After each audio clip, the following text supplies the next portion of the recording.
Yahudi Ortodoks, Pincas Labide pun ya, percaya pada historitas kebangkitan.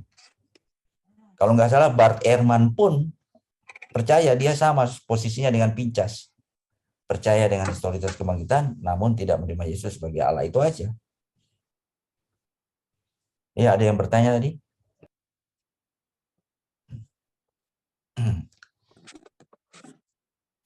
Ini dasar-dasarnya pentingnya kebangkitan. Nah, bukti dari kebangkitan ya, Yesus. Ya. Dan kemudian dia naik ke surga, dan dia mengutus seorang penolong yang lain, itu terbukti dengan adanya pengutusan roh. Selanjutnya kan murid-murid itu bisa bersaksi, berani mengabarkan Injil. Itu karena Roh Kudus, itu berangkaian dari bukti kebangkitan. Kemudian ada mujizat-mujizat, penyembuhan fisik. Kita lihat Petrus tadi bisa membangkitkan anaknya mati, Paulus bisa membangkitkan juga Eutychus, ya. Dan banyak orang-orang yang bertobat. Ini adalah bukti. Seandainya Yesus tidak bangkit, ini nggak akan terjadi. Banyak sekali bukti-buktinya. Ya. Keselamatan melalui persatuan dengan Yesus. Gereja juga adalah bukti dari kebangkitan Yesus. Pengampunan dosa, penghiburan, pengutusan para utusan Injil, ya, kita bebas dari kuasa hukuman dan kuasa dosa, jaminan bahwa Injil itu benar, kebangkitan itu sendiri, ya. Dan Yesus akan datang kedua kali untuk menghakimi dunia ini. Nah, itu semua ini yang bukti dari kebangkitan. Itu.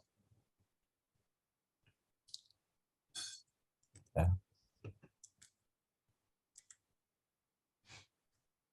Ya. Jadi memang Alkitab sudah mencatat memang dengan sangat lugas ya tentang kebangkitan, itu hal yang pasti. Bukan yang bilang sama seperti di abad ke-7 menyatakan itu bahwa tidak ada kebangkitan. Dan nggak ada kematian. Nah, itu maksudnya kematian ada tapi bukan karena kematian karena salib gitu. Nah, ini harusnya Ya. sudah sangat Ini jaminan ya bahwa berita baik ya atau Injil itu benar ya. Kisah para Rasul 17 ayat 31 yang tadi kita baca. Karena ia telah menetapkan suatu hari pada waktu di mana ia dengan adil akan menghakimi dunia oleh seorang yang telah ditentukannya. Nah, ini kan Bapa berbicara mengenai Sang Mesias itu Yesus. Sesudah ia memberikan kepada semua orang suatu bukti. Bukti ini tentang hal itu dengan membangkitkan dia dari antara orang mati. Itu jaminan nih. Gitu. Jaminan keselamatan melalui kebangkitan dari Yesus Kristus. Mungkin tambahan dari Bang Enos. Bang Enos buka mic, silakan. Karena nubuat ya, harus ya klaim bahwa Kristus akan dibangkitkan dari kematian, itu adalah bagian juga dari nubuat. Signifikansi dari klaim. Klaim-klaim kebangkitan adalah signifikan, penting karena sejumlah alasan. Misalnya, prediksi bahwa mereka bersama dengan penggenapannya itu memberikan bukti bahwa Yesus bukanlah nabi palsu. Perjanjian lama telah memperingatkan terhadap klaim-klaim yang tidak terpenuhi dari nabi-nabi gadungan. Ya, telah dikatakan ya perjanjian lama, apabila seorang nabi berkata demi nama Tuhan dan perkataannya itu tidak terjadi dan tidak sampai, maka itulah perkataan yang tidak difirmankan Tuhan.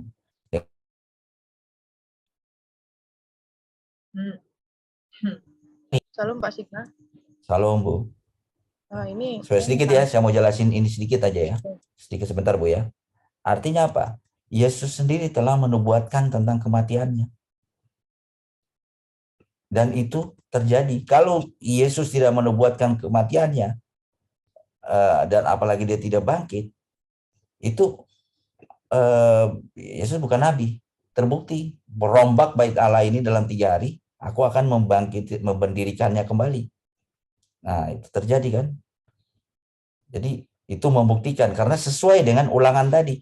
Jika seorang berkata nubuat tapi tidak terjadi, dia itu nabi palsu. Ya. Silakan Bu. Halo Bu. Ya, Diana. halo, Pak. Ini kan yang aneh ini kan cuma satu nih, RT 6 ya, Pak ya, yang mengaku bahwa Yesus itu diserupakan. Apa memang hanya RT 6 aja? Itu dapat dari mana sih, Pak, sebenarnya, Pak? Ya itu yang saya tanyakan itu, Pak.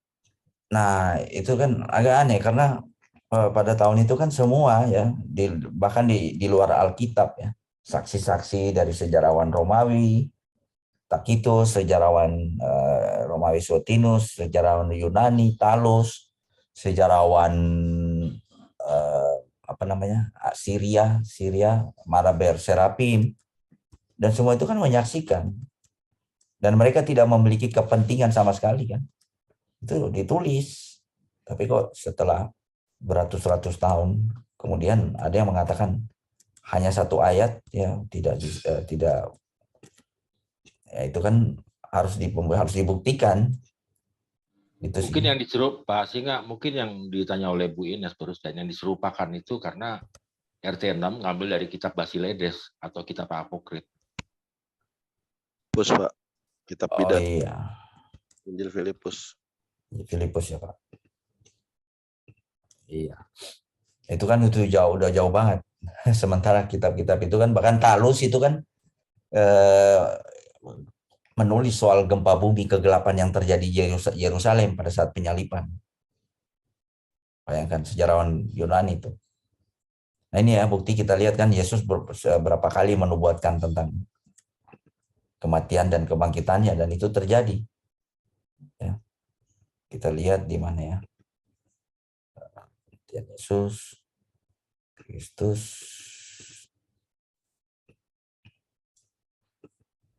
Banyak ayat-ayatnya Yesus menubuatkan tentang kematian dan kebangkitannya. Misalnya dia beri perumpamaan satu tanda ya kepada orang Farisi, tanda Nabi Yunus kan. Gitu. Lah iya, katanya kan penyempurna nih. Itu aja udah membatalkan Taurat kan. Itu.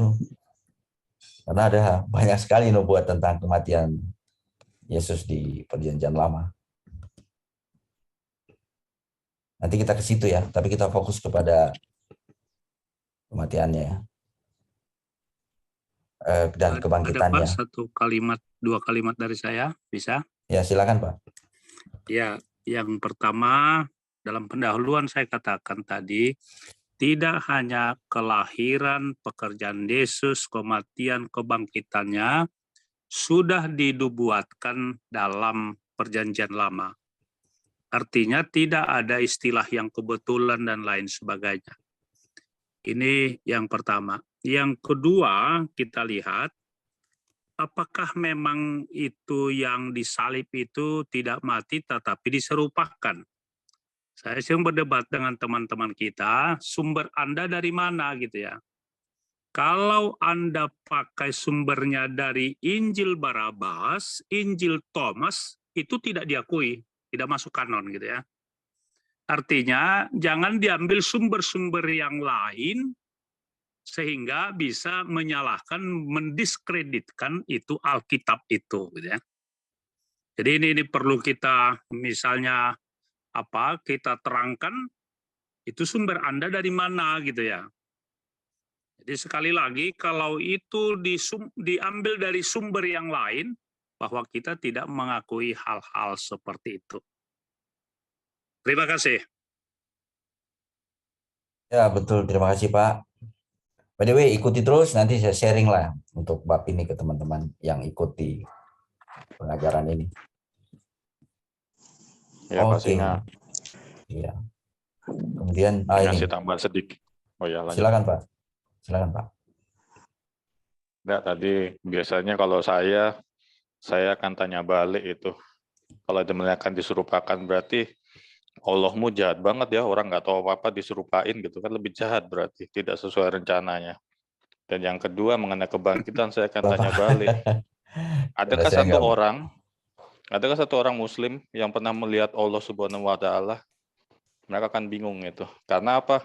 Orang bermimpi didatangi Nabi si Momo aja mereka udah kebingungan, tuh udah dikira penistaan katanya kan. Jadi apapun yang menurut yang menurut Alkitab benar itu pasti akan dibalik sama mereka. Jadi kita harus membalik pola pikir mereka juga untuk menjawab itu. Bodoh-bodohin aja mereka juga nggak tahu jawabannya soalnya. Tapi memang ya Lanjut, di Pak. orang-orang ateis pun ya, orang ilmuwan apa semua kan pingin menyelidiki historical tentang Yesus kan. Nah ini kita akan dapatkan nih jawaban-jawabannya. Nah misalnya nih, Yesus sendiri kan menubuatkan tentang kematiannya kan, dan kebangkitannya. Misalnya kita baca ini di mana ini? Matius 12 ya, ayat 38 sampai 42 yang saya katakan tadi. Pada waktu itu berkatalah beberapa ahli Taurat dan orang Farisi kepada Yesus. Nah, ini ahli Taurat nih. Ya, dan orang-orang Farisi. Ya, ahli-ahli agama lah mereka yang menghafal perjanjian lama. Guru, kami ingin melihat suatu tanda daripadamu. Ya, bahkan ahli Taurat, orang Farisi memanggil Yesus guru. Tetapi jawabnya kepada mereka, angkatan yang jahat dan tidak setia ini menuntut suatu tanda. Tetapi kepada mereka tidak akan diberikan tanda selain tanda Nabi Yunus.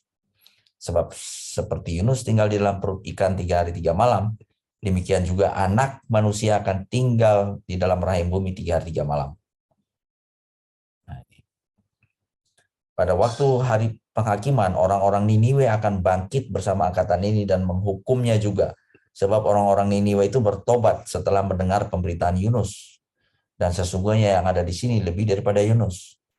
Pada waktu penghakiman, ratu dari selatan itu akan bangkit bersama angkatan ini dan ia akan menghukumnya juga. Sebab ratu ini datang dari ujung bumi untuk mendengar hikmat Salomo. Dan sesungguhnya yang ada di sini lebih besar daripada Salomo. Ratu selatan ini ya, Ratu Sheba. Selatannya Israel kan di bawah itu kan di bagian Ethiopia kan. Ratu dari Sheba. Bukan. Oke. Jadi jika kebangkitan tidak terjadi, maka klaim Yesus sebagai Mesias dan anak Allah itu akan menjadi palsu. Itu pentingnya itu. Nah, Yesus juga memprediksi juga kebangkitannya ya. Sejak waktu itu Yesus mulai menyatakan kepada murid-muridnya bahwa ia harus pergi ke Yerusalem dan menanggung banyak penderitaan dari pihak tua-tua, imam-imam dan kepala ahli-ahli Taurat, lalu dibunuh dan dibangkitkan pada hari ketiga. Ya. Ini ya, anak manusia dibangkitkan dari antara orang mati. Ya. Jangan kamu ceritakan penglihatan itu kepada seorang pun sebelum anak manusia dibangkitkan dari antara orang mati. Ya, banyak sekali ya Yesus mengatakan. Dan pada hari ketiga ia akan dibangkitkan. Nah itu kalau kita balik ke Ulangan, seorang nabi yang berkata-kata nubuat namun tidak terbukti. Jangan kamu gentar, dia nabi palsu. Yesus ya banyak sekali mengatakan, tetapi sesudah aku bangkit, aku akan mendahului kamu ke Galilea.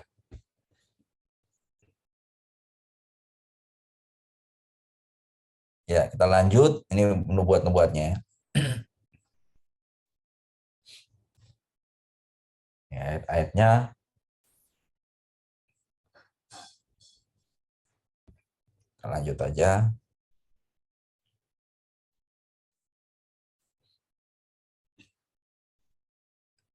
Kita terusin aja. Karena cukup banyak nih bab ini nih. Mungkin nanti kita lompat aja ya ke pendekatan historis ya ini. Nah, ini kesaksian sejarah dan hukum. Oke.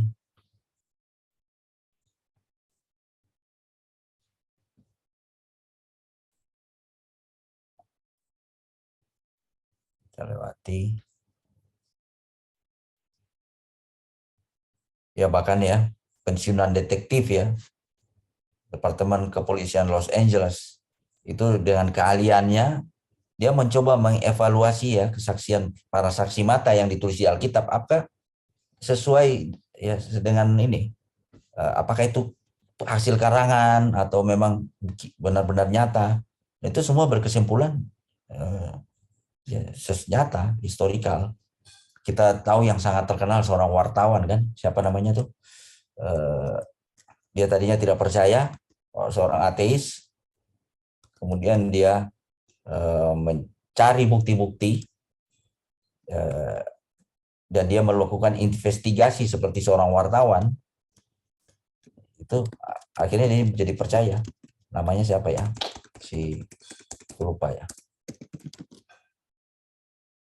Ada bukunya yang sangat terkenal. Nantilah.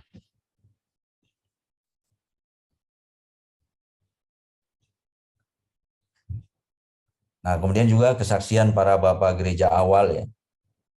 Nah, ini penting nih. Karena kan berkesinambungan. Ini kan Clemens dari Roma ini hidupnya 95, 96. Selama Rasul Yohanes masih hidup. Ignatius, murid langsung dari Rasul Yohanes kan, juga mencatat. Gitu.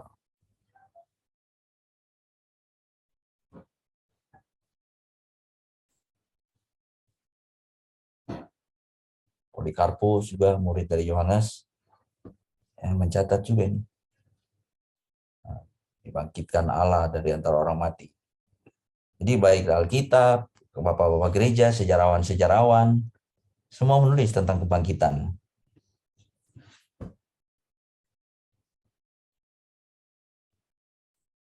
Oke. Justin Martyr dalam bukunya, bahkan dia judul bukunya aja On the Resurrection, tentang kebangkitan. Oke, ini adegan kebangkitan. Bagian-bagian ini membahas fakta-fakta seputar kebangkitan. Fakta-fakta sebelum kebangkitan. Yesus mati. Bangsa Romawi adalah algojo ulung. Tetapi mereka bukanlah penemu metode eksekusi yang sangat mengerikan ini. Kita tahu ya, bangsa Asyur yang paling kejam. Itu cara-cara penyaliban tuh yang invent ya, menemukan tuh adalah bangsa Asyur. Kayak ngeri kalau bangsa Asyur itu sempat mengepung Yerusalem. Yerusalem mengalami kengerian kan, tapi pada saat satu malam itu 185.000, kalau kita baca di Raja-Raja, itu malaikat Tuhan tuh menghancurkan destroyer angel, membunuh 185.000 pasukan Asyur yang mengepung Israel. Makanya ingat Yesus waktu di mana? Di Taman Getsemani, waktu Petrus mengangkat pedang, Yesus berkata, sarungkan pedangmu. Jangan kamu kira aku tidak dapat meminta kepada Bapakku di sorga untuk mengirimkan 12 legion malaikat. Itu ada artinya, teman-teman. Pada saat itu, zaman Romawi, satu legion itu terdiri dari 6.000 pasukan. 6.000 pasukan. 6.000 kali 12 berapa? 6.000, coba saya tulis ya, kali 12. Itu 72.000.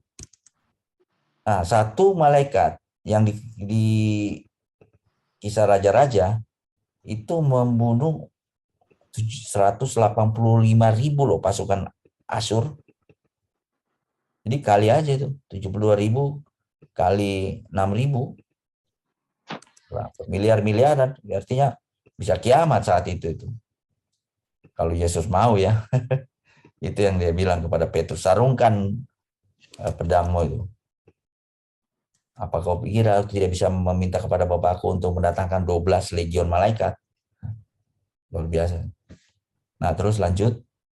Jadi artinya bangsa Romawi itu yang sudah algojo penyaliban, yaitu salah satu bukti bahwa memang benar-benar mereka melakukan tugasnya dengan baik dan sempurna ya. Kemudian ini sekilas.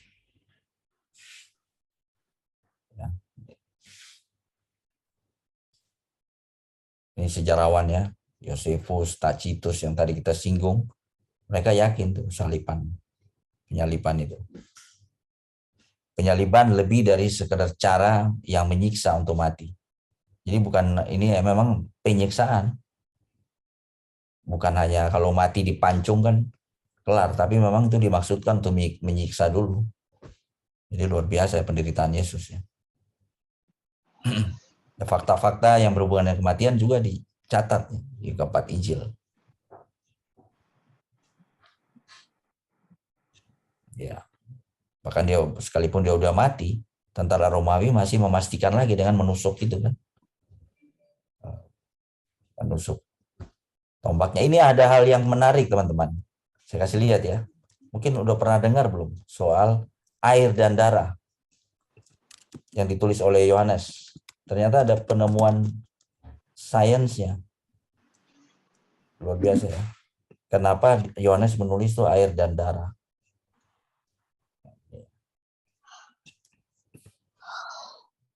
Itu membuktikan juga kematian tuh. Nah ini. Oh ya, saya jadi ingat. Namanya Lee Strobel. Dia menulis buku, ada serinya juga di mana? Film tuh. National Geographic, The Case for Christ. Dia menulis buku The Case for Christ. Dia melakukan investigasi seorang wartawan profesional mengenai Yesus Kristus dan akhirnya dia percaya. Nah, itu ada namanya pericardial effusion.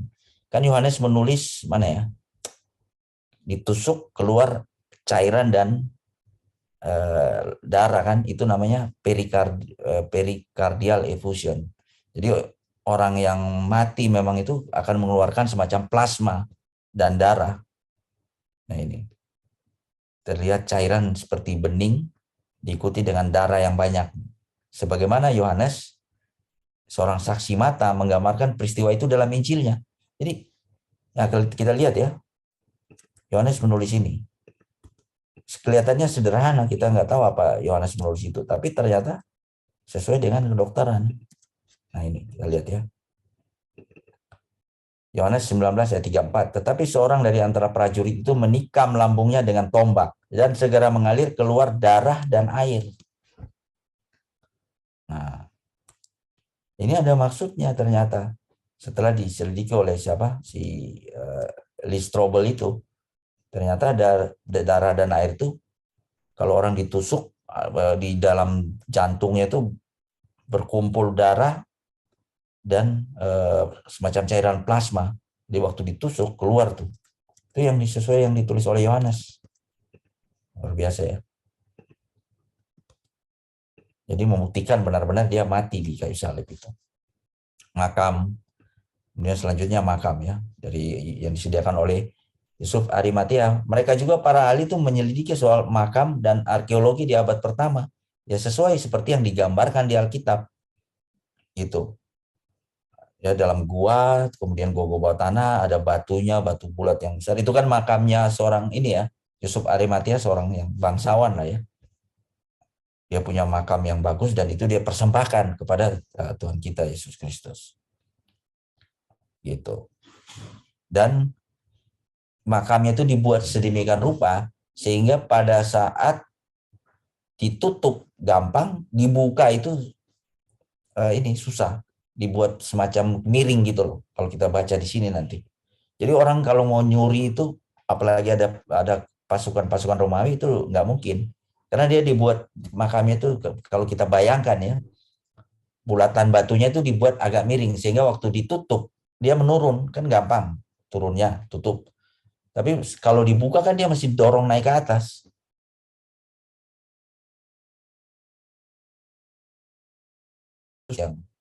Yang menjaganya itu.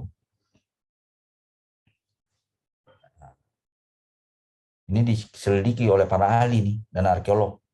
Makam yang dibuat dari batu-batu itu seperti apa kira-kira ditemukan. Gitu.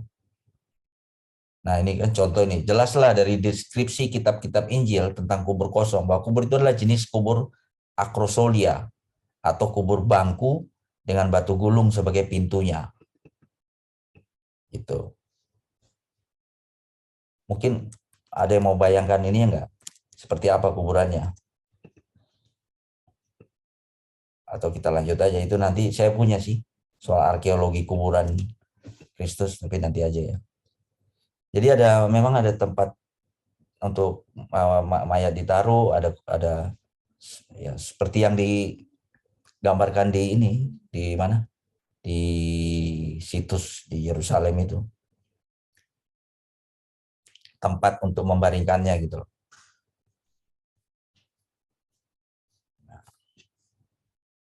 Penguburan. Itu tadi soal kuburannya. Dirempah-rempah kan kebiasaan orang Yahudi ya. Nah, ini persiapan jenazah untuk penguburan menurut Misna.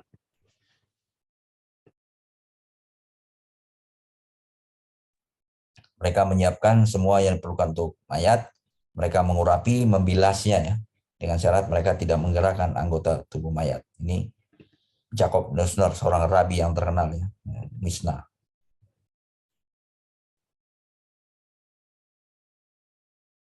Itu. Nah, ini Yosefus menyebutkan rempah-rempah sebagai bagian dari ritual penguburan.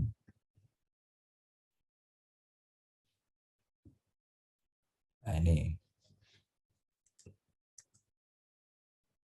Ya, kita lihat kan Markus 16 ayat 1, Maria Magdalena, Maria ibu Yakobus, serta Salome membeli rempah-rempah untuk pergi ke kubur dan meminyaki Yesus.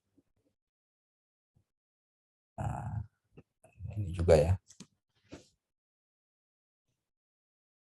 Berdasarkan informasi dari keahlian arkeologinya, Magnes memberitahu kita bahwa rincian yang dicatat oleh para penulis Alkitab konsisten dengan kebiasaan yang diketahui dan praktik normal pada waktu itu.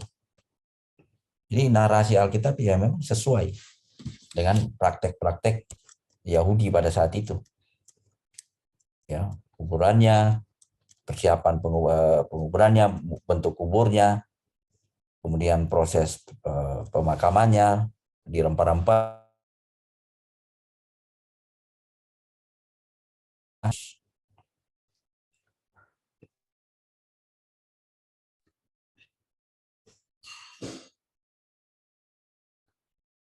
Oke.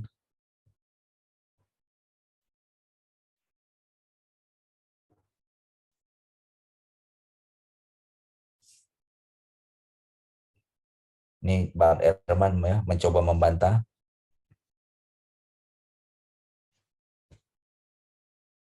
Tradisi yang muncul belakangan, tapi sudah dibantah juga oleh Evans.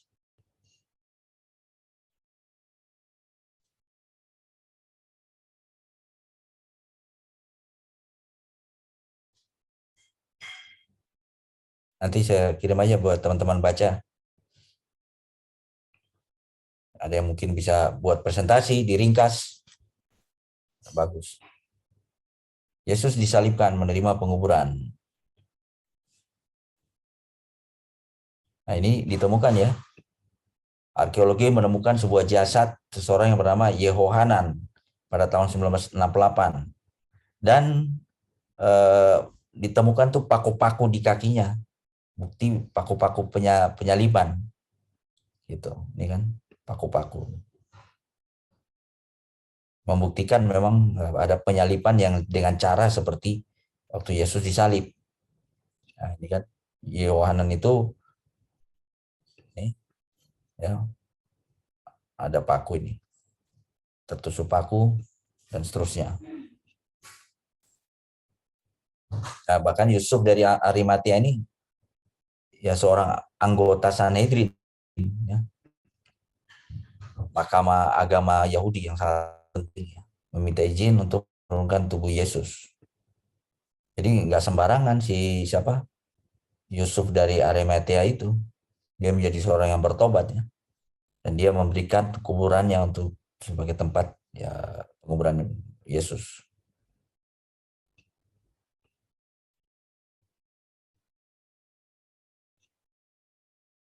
Nah, ini batu ya dicatat ya seperti apa batunya. Nah, ini ada lebih dari 900 gua pemakaman dari periode Bait Suci kedua yang ditemukan baik di dalam dan di sekitar Yerusalem. Nah, bentuknya itu cakram. Yang saya bilang tadi itu dalam ya, muka pintu kuburan itu berupa batu-batu bulat yang cakram itu. Berdiameter 4 kaki. Nah, itu batu kuburan-kuburan orang kaya. Nah, itu karena Yusuf Arimatia itu kan yang menghibahkan kuburannya.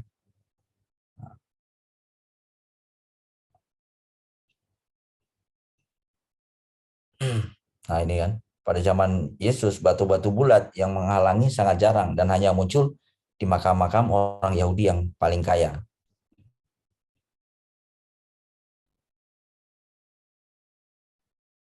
Bahkan ada yang merekonstruksi makam Yesus.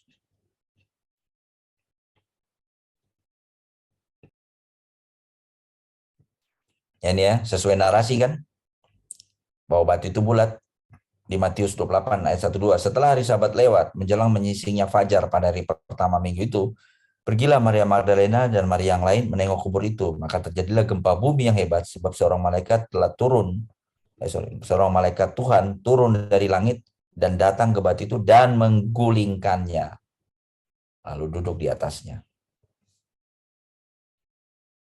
Nah ini kan, siapa yang akan menggulingkan batu itu? Nah, batu-batu itu digulingkan, berarti dia bulat, cakram. Nah itu ada, itu kuburan orang kaya, Yusuf Arimatea. Jadi sekali lagi narasi Alkitab dari kuburannya aja itu udah sesuai dengan penemuan-penemuan arkeologi. Gitu.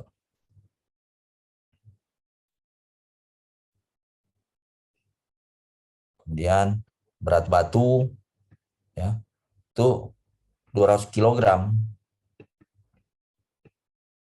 Gitu. Batu-batu penyegel memiliki berat 200 kg. Jadi ya kecil ya. Kalau orang mau mencuri mayatnya itu kecil kemungkinan karena berat, ada penjaga disegel. Gitu. Jadi nah ini kan segel. Pematerian batu itu dicatat oleh Matius dalam Injilnya. Maka pergilah mereka dan dengan bantuan penjaga-penjaga itu, mereka memeterai kubur itu dan menjaganya. Jadi nggak mungkin itu dicuri mayatnya. Dan ada penjaga ya. Oke, keesokan harinya yaitu sesudah persiapan, datanglah imam-imam kepala dan orang-orang Farisi bersama-sama menghadap Pilatus dan mereka berkata, Tuan, kami ingat bahwa si penyesat itu sewaktu hidupnya berkata, sesudah 3 hari aku akan bangkit. Yang orang Yahudi sendiri Farisi tahu. Karena itu perintahkanlah untuk menjaga kubur itu sampai hari yang ketiga. Jikalau tidak, murid-muridnya mungkin akan datang untuk mencuri dia. Lalu mengatakan kepada rakyat, ia telah bangkit dari antara orang mati. Sehingga penyesatan yang terakhir akan lebih buruk akibatnya daripada yang pertama. Kata Pilatus kepada mereka, ini penjaga-penjaga bagimu dan pergi dan jagalah kubur itu sebaik-baiknya. Itu.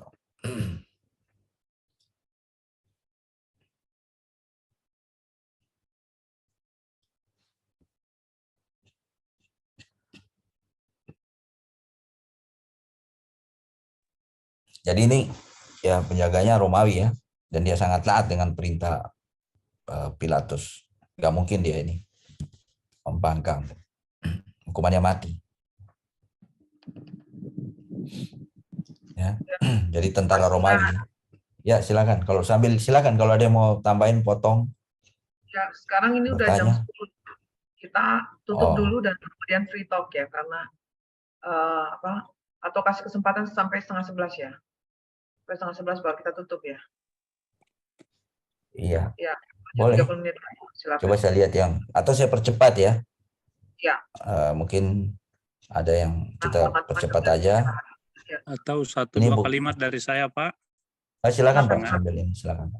Ya, pertama-tama apa yang ditulis dalam Alkitab kita itu didukung oleh fakta dan data yang autentik dari sejarawan dan dari para arkeolog. Jadi tidak bisa disanggah kebenarannya. Jadi sekali lagi, kalau ada orang yang mengatakan bahwa itu tidak mati, tidak disalibkan, tidak mati, dan itu diserupakan, perlu kita tanya kepada mereka balik seperti tadi, dasarmu, argumenmu dari mana gitu ya.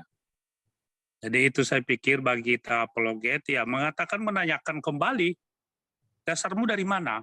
Sementara ayat Alkitab dan semua arkeolog, semua ahli-ahli sudah membuktikan tentang hal itu. Tidak ada yang perlu diragukan. Itu yang pertama. Yang kedua, yang punya kaitan dengan salib yang sangat terkenal itu, bahwa di 1 Korintus itu jelas sudah diungkapkan bahwa 1 Korintus 1 ayat 10, sebab pemberitaan tentang salib memang adalah kebodohan. Sekali lagi, adalah kebodohan bagi mereka yang akan binasa, tetapi bagi kita yang diselamatkan, pemberitaan itu adalah kekuatan Allah. Sebab ada tertulis, ada kutipan dalam Perjanjian Lama. Baru yang terakhir, saya pikir yang ketiga, bahwa apa hubungan kematian kebangkitan Kristus dengan kita sekarang. Saya pikir itu yang perlu kita kembangkan, karena dalam 1 Korintus 15 itu jelas ada 3 topik yang disebutkan Lembaga Alkitab Indonesia. Pertama-tama kebangkitan Kristus, yang kedua kebangkitan kita, baru yang terakhir kebangkitan tubuh. Karena itu yang sering dikutip itu bahwa 1 Korintus 15 ayat 58, karena itu saudara-saudaraku yang kekasih, berdirilah teguh, jangan goyah, dan giatlah selalu dalam pekerjaan Tuhan. Termasuk memberitakan firman melalui ya apologet ini gitu ya. Apa yang mau kita sampaikan kepada orang lain. Giatlah selalu dalam pekerjaan Tuhan, sebab kamu tahu bahwa dalam persekutuan dengan Tuhan, jerih payahmu tidak sia-sia. Terima kasih Abang dan Kakak. Terima kasih Pak. Ya, saya sedikit aja saya percepat. Ya, terima kasih betul sekali Pak apa yang disampaikan, menguatkan kita. Dan ini saya cepat-cepat biar ya fakta-fakta ya pasca kebangkitan. Makam kosong ini sangat penting. Nah, kemudian ini ada saksi-saksinya ya, makam kosong ya dari perempuan-perempuan, Maria Magdalena, Maria yang lain, dan bahkan disusul oleh Rasul Petrus ya. Di semua juga 4 Injil mencatat. Kemudian ini yang penting ya, makam kosong. Nah ini Yesus menampakkan diri, ini sini soal kain kafan. Nah berbagai penampakan Yesus. Maria Magdalena, perempuan-perempuan yang meninggalkan kubur, murid-murid dari Emmaus, ya. Simon Petrus, murid-murid ya, tanpa Thomas, seluruh murid bersama Thomas, murid-murid di Danau Galilea, murid-murid di sebuah gunung di Galilea, murid-murid ya. Mungkin 70 murid, 500 orang percaya. Yakobus, saudara Yesus, Paulus. Jadi apa yang mau dibantah? Bahkan orang Yahudi sendiri pun saat itu tidak ada sanggahan. Gitu. Nggak ada. Mereka nggak berkata, oh itu bukan kebangkitan, itu nggak bangkit tuh, mati, mayatnya dicuri. Nggak ada narasi itu. Gitu. Iya, jadi mereka diam. Bahkan menyuruh ya.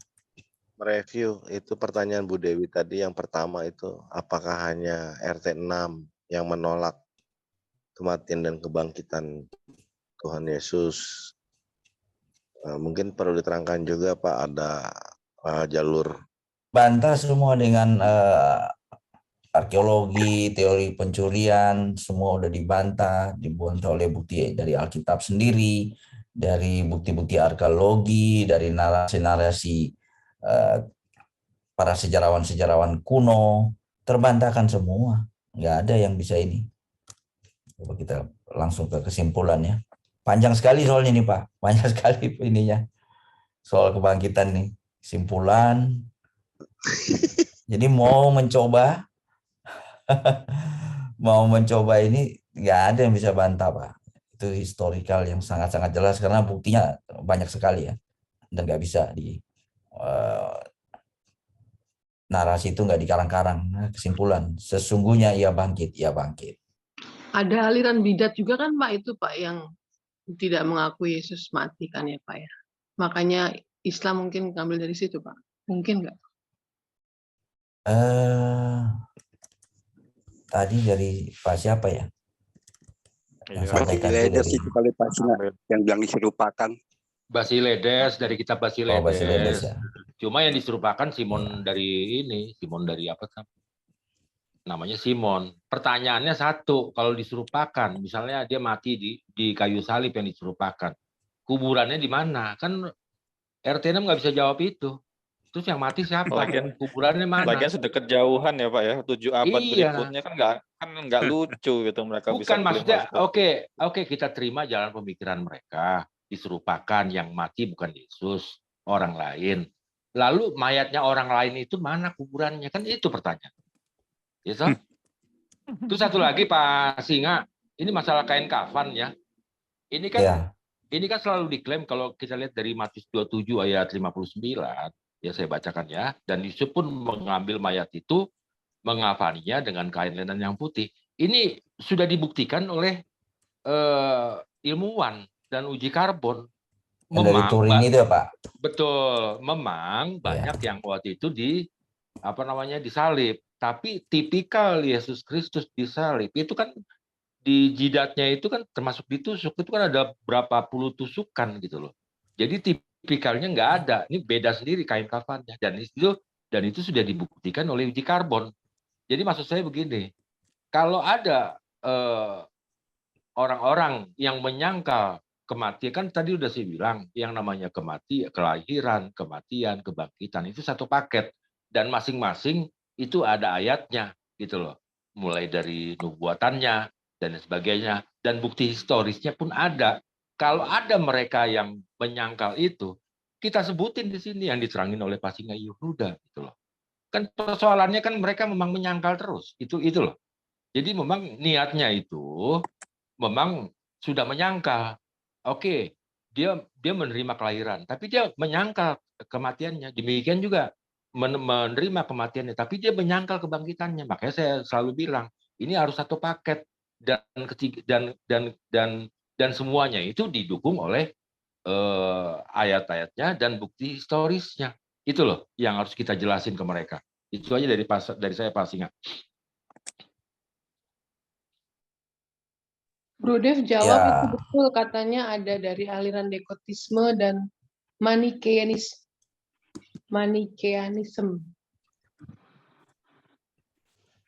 Ya itu jauh belakangan Bu, jauh bukti-bukti sejarah yang awal itu ini nggak ada yang bisa membantah itu Bu. Sekarang kan ilmu pengetahuan canggih, akses informasi canggih. Iya, ya kan? Pak Singa, jadi memang kalau yang teori diserupakan memang sudah terbantahkan dengan bukti sejarah ya Pak ya, bahwa Yesus memang disalibkan. Jadi mau diserupakan dengan apa? Historinya jelas, memang ada cerita mengenai histori. Nah, kemudian orang masih mencari celah lagi Pak Singa. Celahnya apa? Yaitu bahwa apakah benar Yesus sungguh-sungguh mati. Akhirnya kan mereka mengembangkan teori lagi, ya mungkin Yesus itu tidak mati sungguh-sungguh mati, tetapi hanya mati suri atau pingsan Pak. Seperti itu kan. Jadi ada teori yang lagi mereka kembangkan setelah tidak bisa membantah tentang penyaliban, karena penyaliban historinya kuat sekali. Cari celah lagi. Ya Yesus memang tidak mati, tetapi pingsan atau mati suri aja gitu. Ya. Tapi silakan ternyata itu baca baca di dokumen yang saya kirim itu Pak. Nih teori kematian yang tampak mati, rincian teori, ya udah terbantah Pak, terbantah. Ini bukti-buktinya. Terus teori apalagi? Ini semua nih diskusi.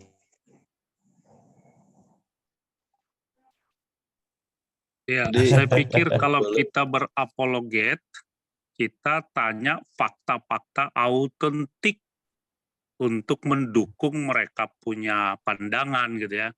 Kita kan lengkap tadi gitu ya. Silakan.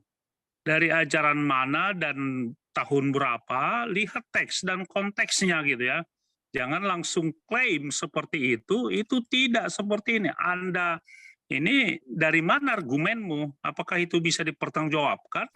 Betul. Kalau kita lengkap dari arkeolog, sejarawan dan lain sebagainya mendukung gitu ya.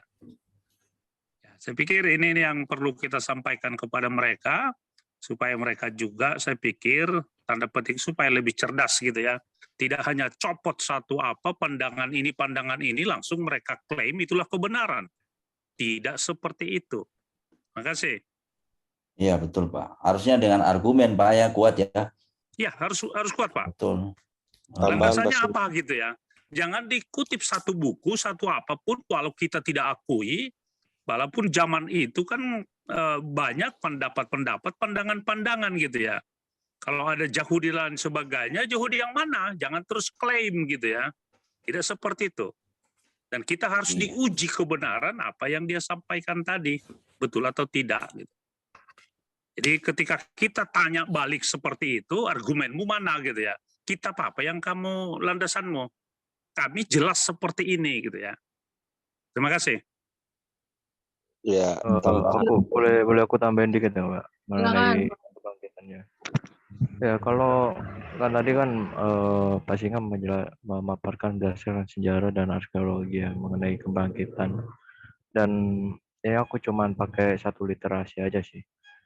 Itu kalau ini aku pakai namanya the seven real of the Messiah.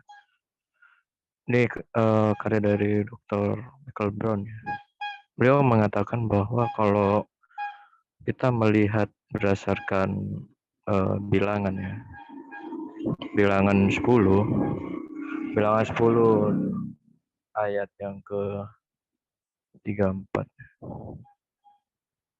bilangan 10 ayat yang ke ke 34 35 gitu.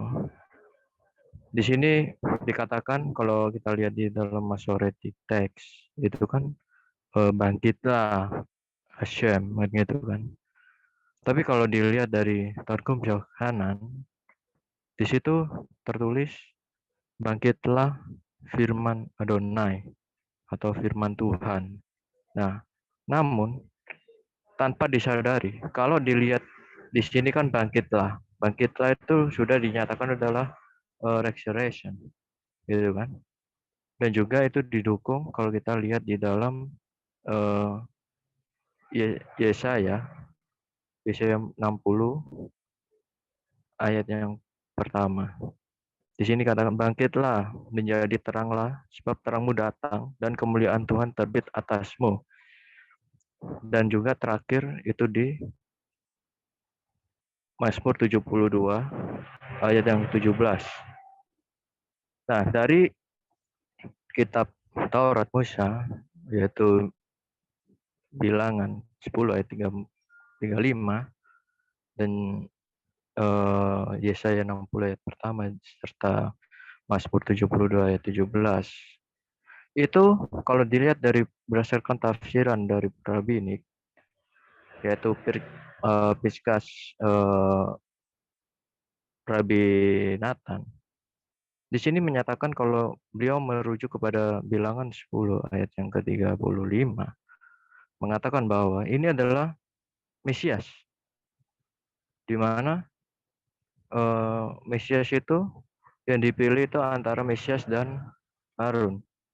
Dan Hakados Baruch yaitu Tuhan yang Maha Tinggi menyatakan dia memilih Mesias berdasarkan narasi Mazmur 110 ayat yang keempat berdasarkan peraturan Melkisedek yaitu sebagai imam dan raja. Yang pertama itu mengenai Rabbi Nathan gitu ya. Dan juga dengan ayat yang lain dari tafsiran baik dari Mazmur 104 ayat yang kedua, Yesaya 60 ayat yang pertama dan Mazmur 72 ayat yang ke-17. Dari ketiga ayat ini itu membuktikan bahwa pengenapan dan nubuatan merujuk kepada Mesias, di mana para rabbinik itu mempercayai bahwa Mesias itu harus bangkit, seperti apa yang dinubuatkan khususnya nabi-nabi besar, yaitu Yesaya, gitu. Bahkan sesuai doa Salomo merujuk kepada Daud, itu juga merujuk kepada Mesias. serta di Yeremia 30 ayat yang ke-9 itu juga Mesias semua. Gitu. Jadi dari ayat-ayat inilah membuktikan bahwa Mesias yang sah, Mesias yang dijanjikan merujuk kepada Kejadian 12 ayat yang ketiga itu adalah di mana Mesias itu harus bangkit gitu. Dan juga kalau kita tarik dari belakang lagi yaitu Kejadian 3 ayat 15 gitu, di mana dia meremukkan kepalanya. Itu adalah salah satu bukti dia adalah sebagai hakim atas kerajaan maut. Jadi kebangkitannya itu dia menyatakan bahwa dialah yang layak untuk sebagai hakim yang adil gitu. Maka dari itu di sini dari ayat-ayat yang lain itu sudah membuktikan bahwa pengenap kebangkitan itu sudah tergenapi melalui satu pribadi, yaitu Yesus Kristus itu sendiri.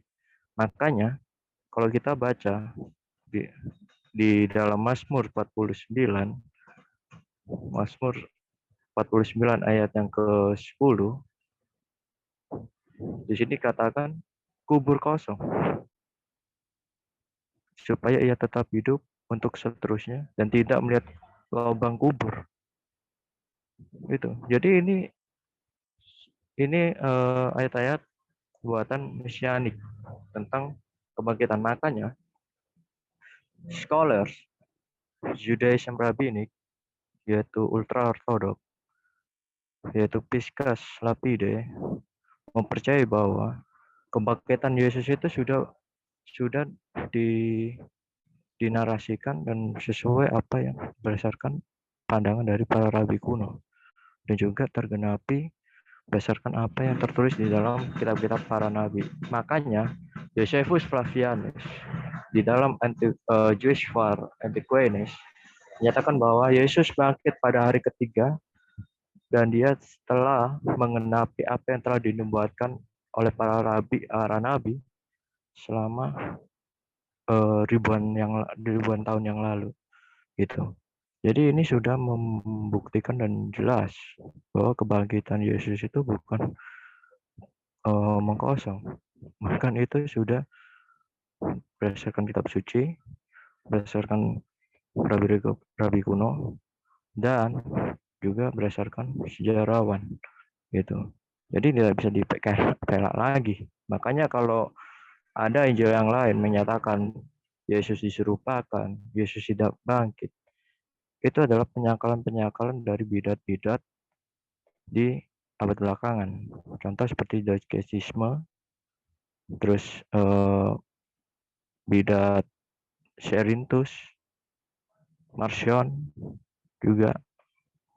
Ini adalah salah satu bentuk penyangkalan dari mereka, di mana khususnya Cerinthus yang telah dicap oleh Rasul Yohanes menyatakan dia adalah anak sulung iblis. Dia mengatakan bahwa Yesus adalah manusia biasa, gitu. Dia adalah manusia biasa yang layaknya seperti kita, gitu. Dan dia lupa bahwa Yesus mempunyai hypostatic union. Dan kalau di dalam Judaism itu mempercayai merujuk anak Allah itu merujuk kepada Ben David, dan kemanusiaannya itu sebagai hamba itu adalah Mesias Ben Yosef gitu. Nah, jadi itu sih yang aku tambahin sih Pak Singa, itu aja. Lanjut. Ya, mantap, thank you. Ya, silakan Bapak Ibu. Ya, ini aku Masih Pak. Itu tadi kita kali waktu kasih sama Pak Yehuda linknya Pak Simon. Untuk menjawab Pak Simon tadi, saya coba kasih yang ringkas saja. Bahwasanya konsep penyalipan itu adalah konsep penyiksaan. Sudah dikasih tahu bahannya juga tadi sama Pak Yehuda, Pak Singa, bahwa yang membuat adalah bangsa Asyur dan Babilonia, dikembangkan dan disempurnakan oleh bangsa Romawi. Jadi proses penyaliban juga itu dengan melewati penyiksaan sebelumnya. Tusuk lambung, tusuk jantung, segala cambuk, segala macam. Kalau ada orang yang bisa mati suri lewatin itu, kasih tahu saya, Pak. Iya. Menurut saya kalau orang udah ngalamin itu nggak mungkin mati suri, mati beneran itu.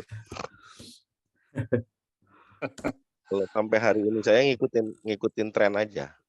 Kalau sampai ada hari ini orang yang mati suri tapi melewati itu semua, kasih tahu saya. Saya datang, saya mau nyalam doang, belum tentu saya sembah.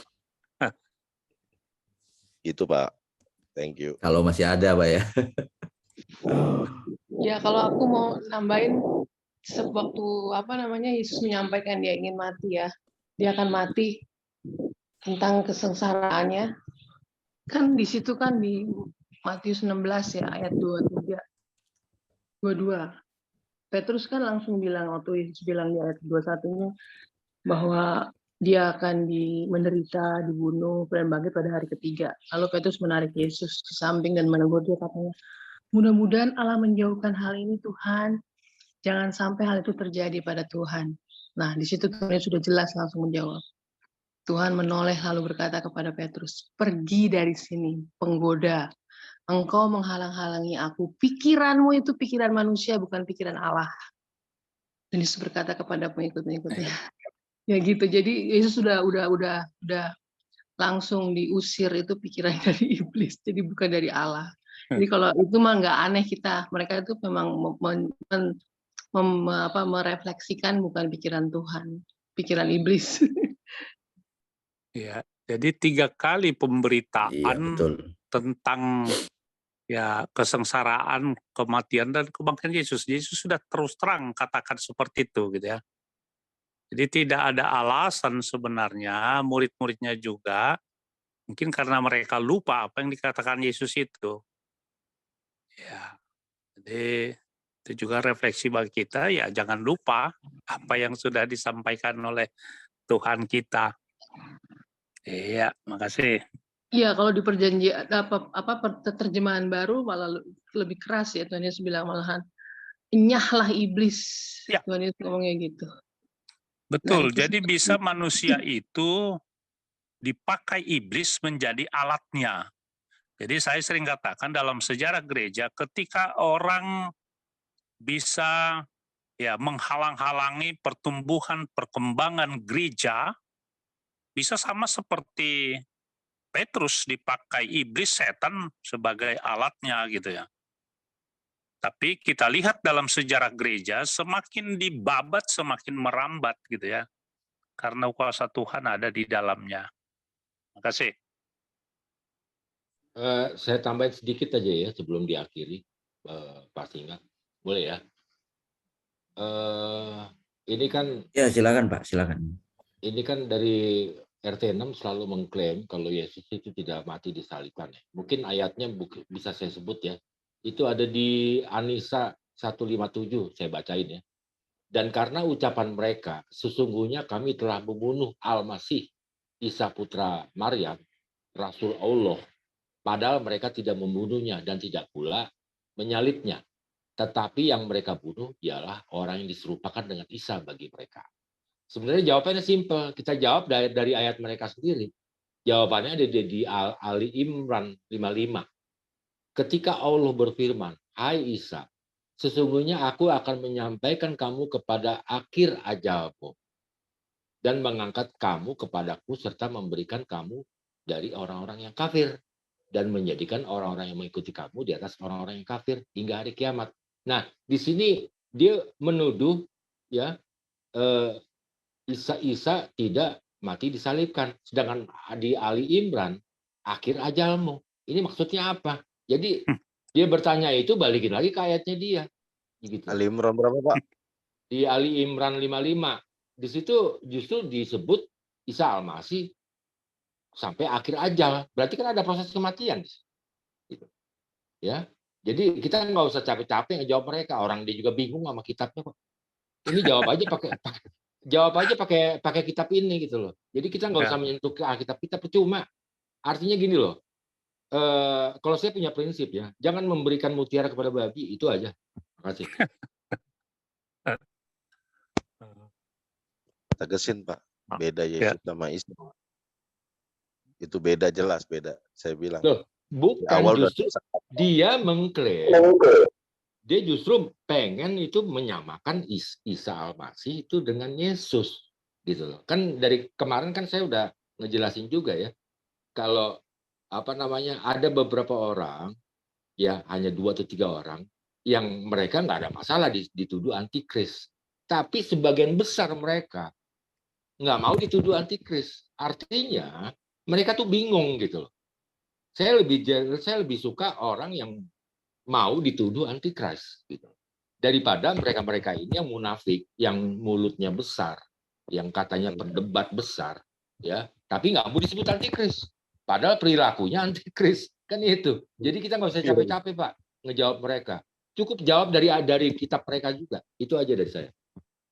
Yang jelas Ya. itu bukti kontradiktif kitabnya sih Pak. Thank you.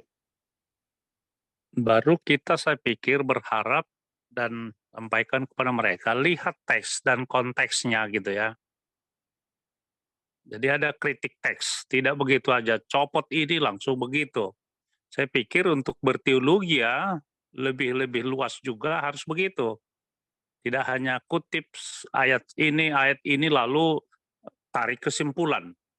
Ya, jadi kalau ada kritik teksnya, ya dalam ilmu teologi disebutkan hermeneutik itu, ilmu tafsir itu, saya pikir tidak begitu gampang orang mengklaim-klaim seperti itu. Tapi teman-teman kita ya klaim-klaim seperti itu, ini begini-begini katanya kan. Saya kadang-kadang berdialog dengan rekan-rekan karena saya di FKUB Jawa Barat juga, ya saya katakan seperti itu gitu ya. Lihat dulu teks dan konteksnya. Jangan begitu gampang mengklaim, mencap seperti ini gitu ya. Ketika itu mereka ada kritik seperti itu, mengkritisi seperti itu, baru supaya mereka juga lebih memahami tentang apa yang dituliskan sesungguhnya oleh kitab masing-masing gitu ya. Tapi dalam hal itu mungkin ya Kak Sofiatul yang lebih apa karena dia udah belajar dari sana. Terima kasih Abang Kakak.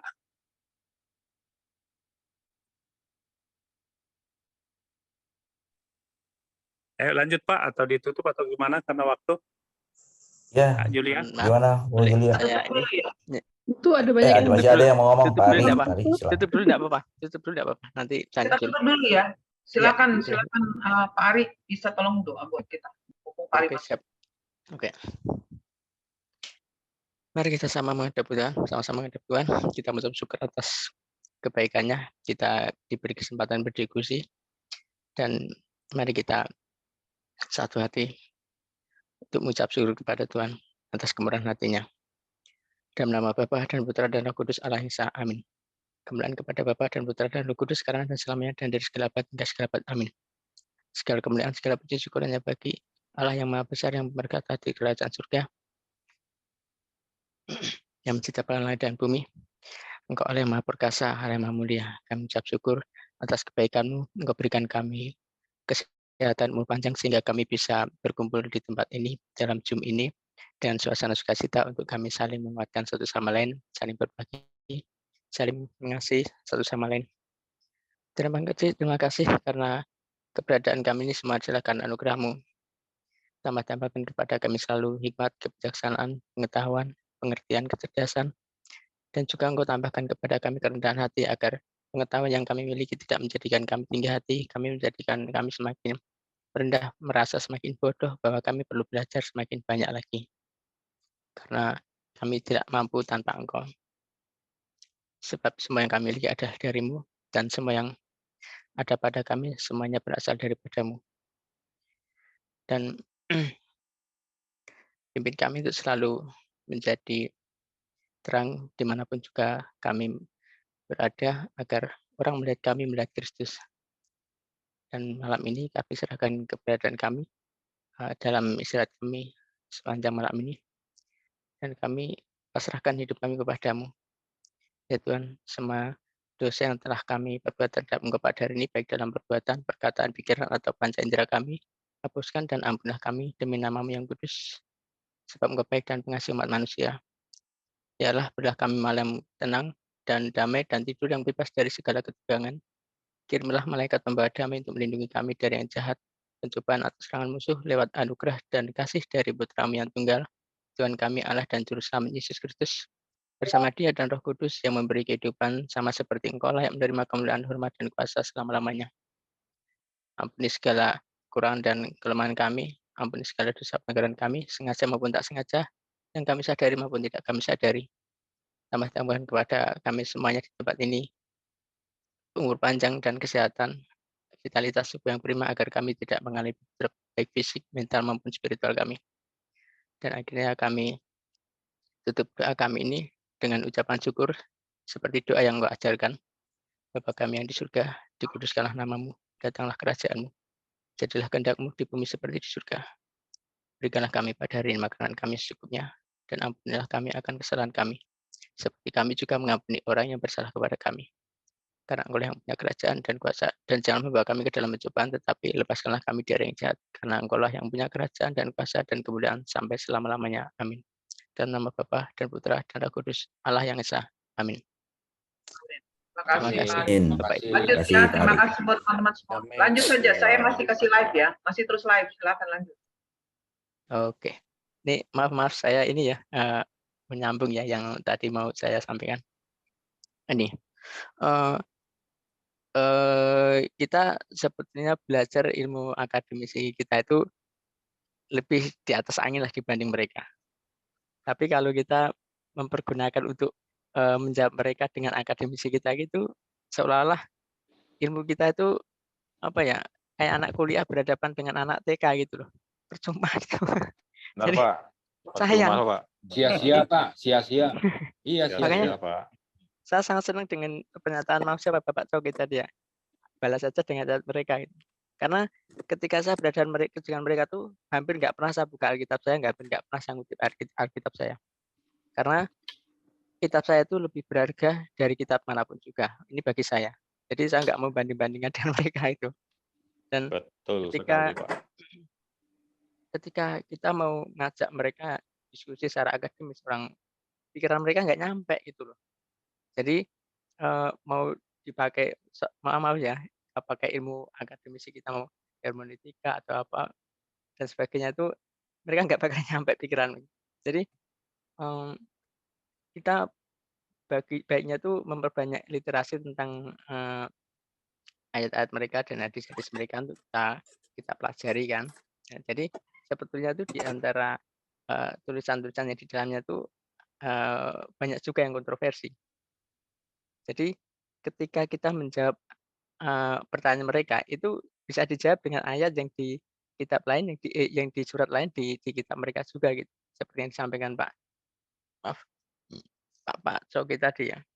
Jadi gitu. Makanya kalau ilmu akademisi kita itu baiknya dipakai untuk orang-orang yang akademis sama-sama orang kita, misalnya dengan Barnes atau Unitarian itu baru mereka diajak kita kritik teks itu mereka tuh biar tahu gitu loh bahwa mereka tuh sebetulnya ya maaf kata ya dari pemahaman mereka tentang ketuhanan itu di bawah gitu loh maksudnya.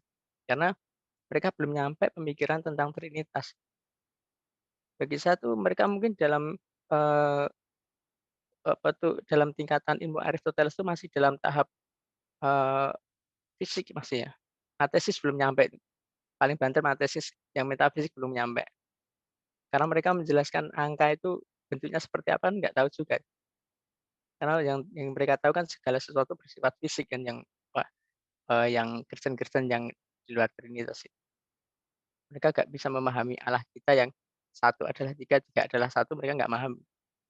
Jadi kita bisa memakai ilmu akademisi kita itu untuk menjawab orang-orang yang sama-sama orang-orang kita itu. Dan untuk yang orang-orang di luar kita itu bisa terlalu berharga ilmu akademisi kita dibandingkan dengan mereka, orang mereka nggak belajar. jangankan kita mereka sendiri aja ya maaf. Saya hampir menulis setiap rumah, setiap orang itu mereka yang agama mereka selalu tanya, kamu agamamu apa? Misalnya mereka siap agamaku ini. Kita mana punya nggak? Nggak, berarti kamu bukan agama itu. Jadi mereka tuh kitab aja nggak punya itu. Jadi mereka asal ngikut, asal nurut, asal manut gitu. Dikhotbahin, diceramain ini itu ikut gitu. Jadi kalau kita menghadapi mereka dengan akademis sia-sia sekali kita. Percuma itu, kita buang-buang energi. Jadi seperti Amsal mereka dengan kebodohan mereka kita jawab dengan kebodohan sekali. Jadi kita menjadi lebih ini ya, lebih rileks menghadapi mereka. Karena mereka tuh berusaha memainkan narasi pikiran kita tuh bisa dipermainkan. Mereka menggarap kita dengan kondisi santai, dengan asal-asalan, kita mikirnya serius banget gitu. Jadi energi kita terkuras untuk menghadapi pola pikir mereka. Jadi seperti kembali ke awal tadi, tetap saya setuju dengan pendapat Pak Cogi tadi. Kita balikin lagi dengan ayat-ayat yang di mereka aja gitu. Itu kira-kira dari saya begitu, Bapak Ibu. Terima kasih. Ya, terima kasih Pak Ari. Ya, itu memang benar sekali ya Pak ya. Kalau kita pakai ayat-ayat kita juga mereka tidak bakal nyampe. Karena apa? Tidak ada Roh Kudus bersama mereka. Jadi semua yang kita jelaskan, karena saya sering melihat di komal-komal itu teman-teman kita menjelaskan sampai detail juga mereka bodoh amat gitu Pak. Makanya kita sekarang kita lebih senang membolak-balik logika mereka aja gitu. Mereka bicara tentang Allah, kita tanya lagi Allahnya mereka. Kita bodoh-bodohan aja sama-sama bodohnya gitu. Emang Allahmu pernah ada? Siapa yang pernah ngelihat? Ada nggak ya pernah menyaksikan? Ada nggak saksinya? Jadi kita bolak-balik logika mereka aja. Kalau kamu berani menyatakan perbedaan, ayo gitu. Toh juga mereka nggak bakal berani. Emangnya Allah SWT sama dengan Allah YHWH? Mereka kan main dua kaki Pak di situ. Oh iya, sama-sama kuasa, sama-sama tinggi. Itu biasanya jawaban secara umum gitu. Tapi untuk menyatakan pasti berbeda, mereka nggak akan berani, Pak. Di satu sisi mereka ragu, di satu sisi mereka mencoba untuk mencari persamaan gitu. Sebenarnya harus dari sisi kita yang memang benar-benar kuat untuk memahami bahwa kita ini berbeda. Secara esensi, kitab kita ini isinya totally different, sama sekali berbeda. Mungkin secara penamaan tokoh, secara kronologi sejarah, mungkin ada sedikit-sedikit yang mirip karena memang mereka mengambil dari kitab-kitab bidat-bidat yang sudah ada sebelumnya gitu, yang memutarbalikkan sejarah yang sudah ada gitu. Jadi memang nggak akan pernah ketemu titik temu. Jadi lebih baik kita memutar balik logika mereka atas kitab mereka sendiri gitu. Karena kalau kita terus menjelaskan kitab kita, mereka nggak bakal ngerti Pak. Ya, saya pikir begini Pak. Ya, itu kan mereka kan ada rukun iman. Salah satu rukun iman itu adalah mempercayai kitab-kitab gitu ya. Apa itu kitab-kitab? Taurat, Zabur, dan Injil gitu ya. Dari situ aja salah satu kitab masuk, ya berarti Anda tidak mengakui seperti ini. Sementara Anda mempercayai dalam rukun iman salah satu percaya kepada kitab-kitab kan gitu.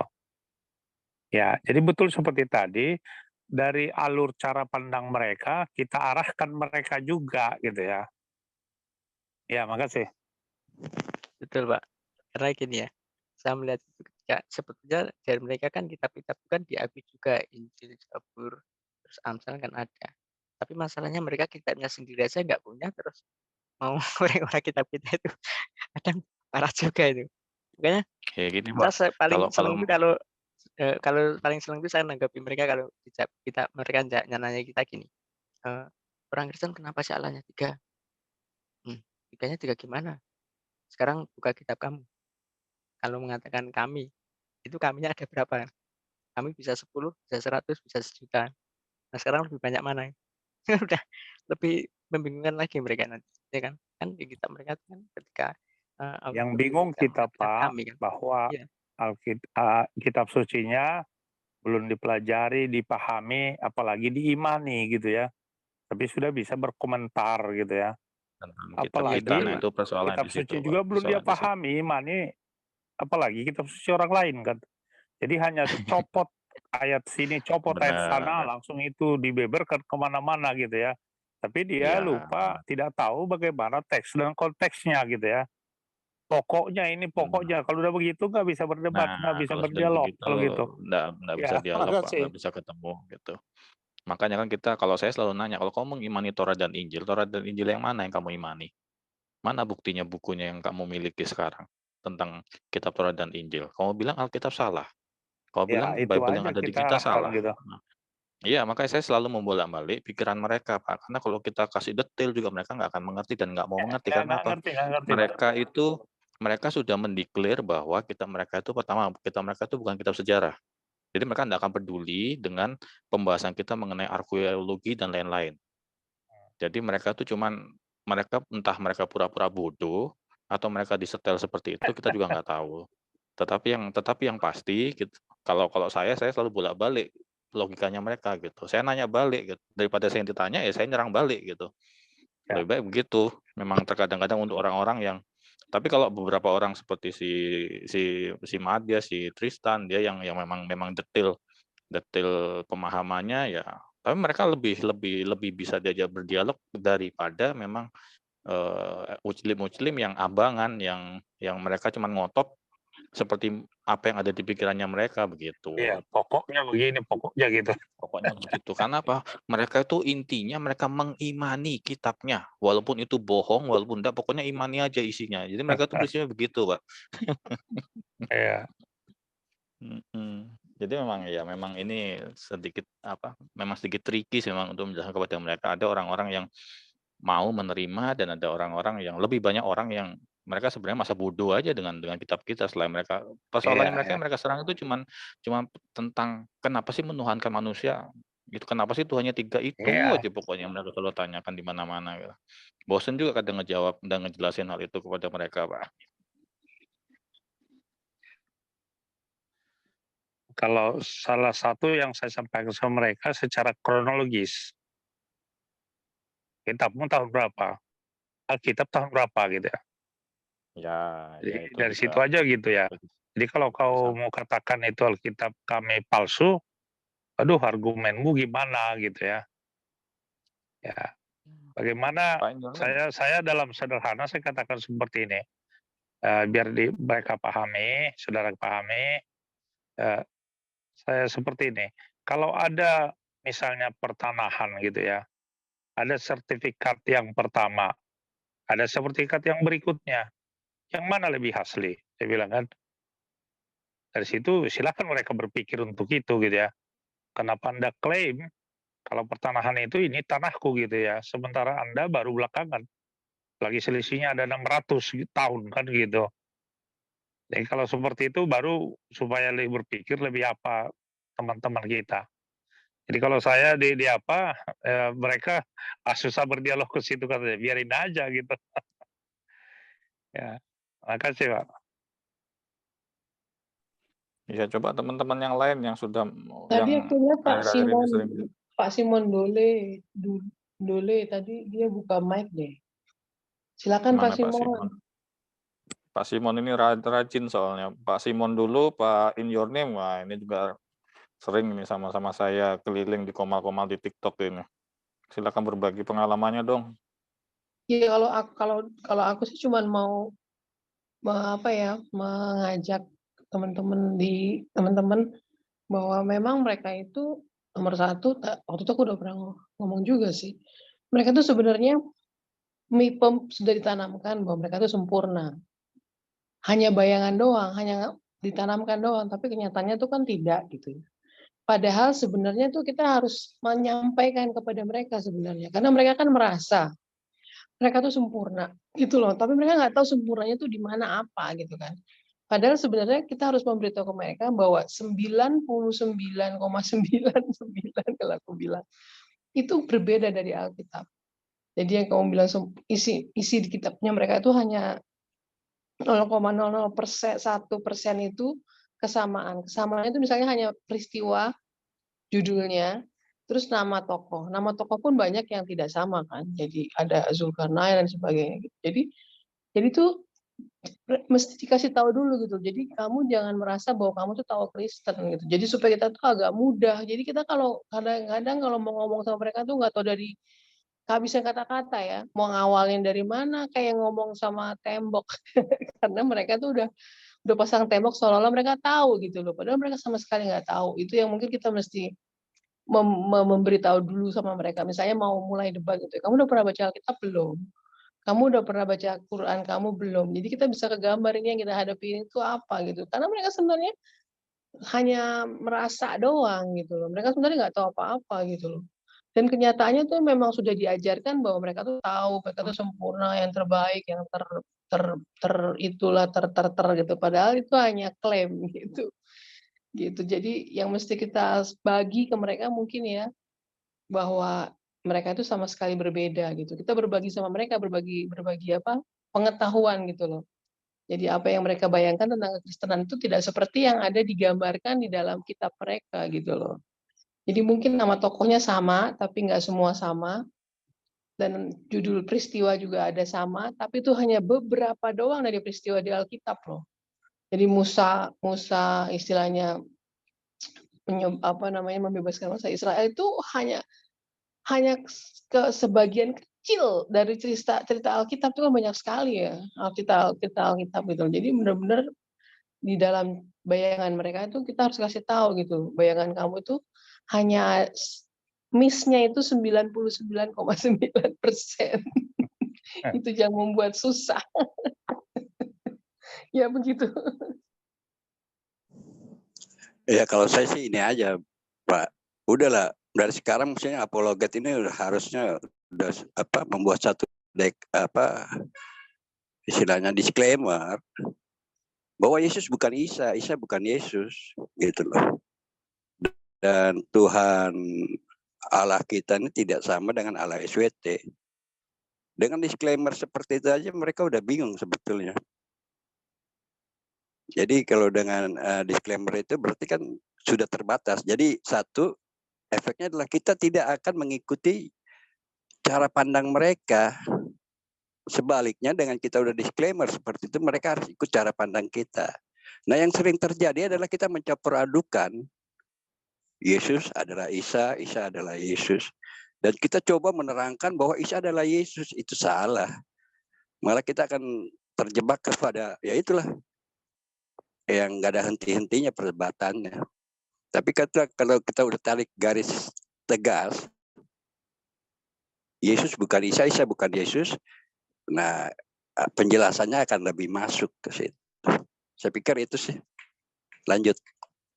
Sekarang gini Pak ya, saya sih nggak menyalahkan ya orang yang berdebat ya monggo aja. Tapi bukan tipikal saya kayak gitu. Saya lebih pilih lebih baik saya memagari komunitas saya yang paling kecil itu dulu gitu loh. Jangan sampai terpengaruh dengan sesuatu yang nggak pasti, apalagi sesat ya. Itu makanya dimulai dari hal yang kecil dulu. Nah, saya sih bukannya mau mengkritik ya dalam perdebatannya.